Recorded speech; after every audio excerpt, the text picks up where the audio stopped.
Parliament will see in exactly 2 hours from now when the Union Finance Minister will rise in the Lok Sabha and present the Union Budget for 26-27. The big structural question, it's not just about the new figures, the GDP is looking good, inflation is looking good.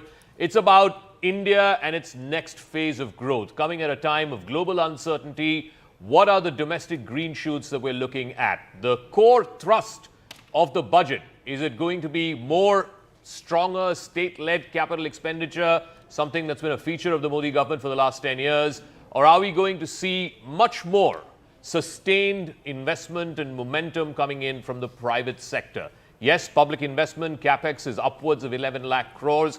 Will that continue? Or are we going to now expect and see the private sector come in, rush in, and do some of the heavy lifting as well? Because remember, up until now, gross fixed capital formation from the private sector side has been underperforming. Can and how may that change? The government is also leaning on public capital expenditure to anchor the growth rates. The economic survey is, of course, predicting 7.4% for this financial year. Big allocations are also being made out, not just for public infrastructure, but also on the health side, on the education side.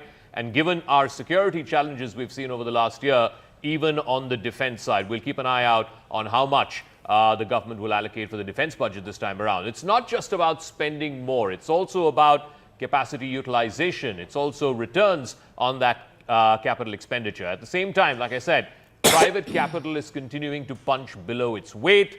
How long can the state carry on the growth burden? And when does private sort of infrastructure and private capital finally step up? Let's bring you the capex story so far. I'm going to show that on our Stipe graphics first, our 3D graphics, and then I'll get in our guests. So this has been a feature of the Modi government over the last 10 years. There's been heavy-duty public sector expenditure when it comes to capital expenditure. In FY 2021, just the COVID year, the public sector expenditure on capex was 4.3 lakh crores. That went upwards of 5 lakh crores, almost 6 lakh crores the next financial year.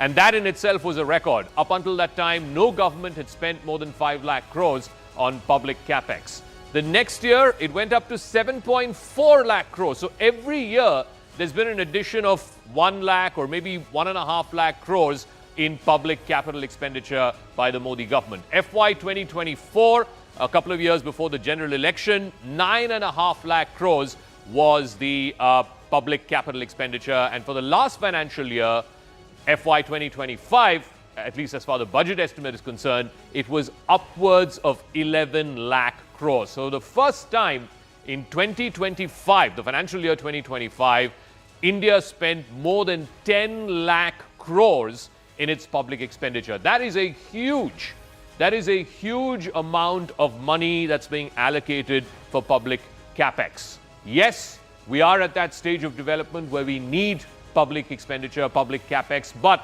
how long can the government alone continue to do the heavy lifting? I want to go across first to our reporters. Arunima is joining us, Payal is also joining us, and Pallavi will be joining us as well as we just see the finance minister.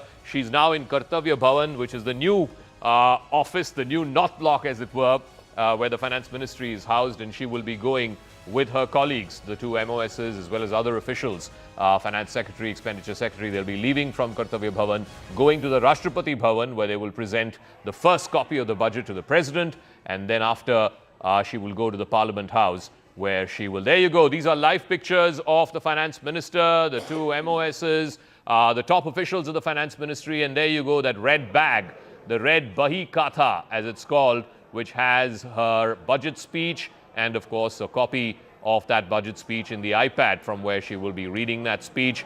All the top officials of the Finance Ministry accompanying the minister. If we have Pallavi Ghosh there outside Kartavya Bhawan. Pallavi, just walk us through these pictures, the traditional photo op with the top Finance Ministry officials and the MOSs. Of course, the highlight, the Bahi Khata, the red Bahi Khata that the Finance Minister is carrying. Yes. So that's when she's taken that break from the colonial practice of holding a briefcase, and you can see her flaunting it and showing it to the media. The Bahi Khata, of course, contains of the iPad. So that's the modernity and tradition. Typically wearing a kanjivaram, you would understand this Zaka, the political nuances of it. It was a very short photo opportunity accompanied by the MOS, an entire battery of our officials who have been working, whether it's been the Chief Economic Advisor, the Revenue Secretary, all of them have been a part of their photo opportunity. I can see her sitting in her car, and following her is MOS Mr. Pankaj Chaudhary. From here, she's going to go across to Rashtrapati Bhawan, and as the convention and tradition shows, she's going to give a copy of the budget to the President of India, who is the representative of the state of the Republic of India. And it is after that that she is going to head to the Parliament House at the Makar Dwar, which is the entrance to the Parliament. On the steps, she's going to once again do that photo opportunity with that Bahi Khata in her hand. 10:15 a.m. is when the cabinet is going to take place, formally accepts and approves the cabinet, and around 11 a.m. But also after the presentation of the budget, which we are being told will last around 2 hours, she's going to interact with 30 students from across the country. The focus is obviously going to be on job generation, the AI, the defense budget, and whether there's going to be some more incentive so that people completely switch over from the old tax regime into the new tax regime. But of course, how can there be no political angle to it? That political touch is expected to be there in the budget, Zaka, because there are 5 mega elections coming up: Tamil Nadu, Kerala, West Bengal. Will these 3 states find a focus in the budget, the 9th budget to be presented by Nirmala Sitharama? Also, just very quickly, last budget, the big talk was around, rationalization of income tax, increasing the initial slabs to, I think, 12 lakh rupees and so on. Thereafter, in September, there was the GST rate rationalization.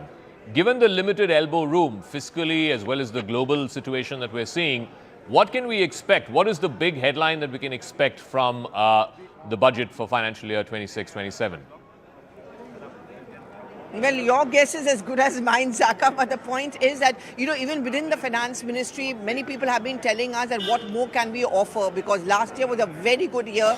It has to be a fine balancing between the trade tariff concerns, what impact it could have on the economy. I think there could be a very good news as far as the importers and exporters are concerned. So that is going to have an impact on our lives as well, because if you start slashing down the import duties, what the government is hoping for is a cut in the pricing of many of these consumer products. I expect a kind of a bonanza as far as the fishermen, as far as the farmers are concerned. That is also to take in mind the concerns which have been raised regarding these tariff negotiations.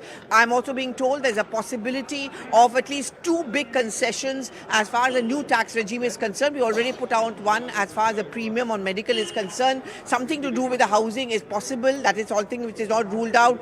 Couple tax, which everyone has been talking about. That would be seen as a huge bonanza, particularly in the single earning member families. Will that really come about, as it's been called, the couple tax? I think these are the big watch outs I would do for. And also, what will states like Bengal, Tamil Nadu and Kerala get out of this budget? Anything special for them? Okay, Pallavi, thank you for that. I'm also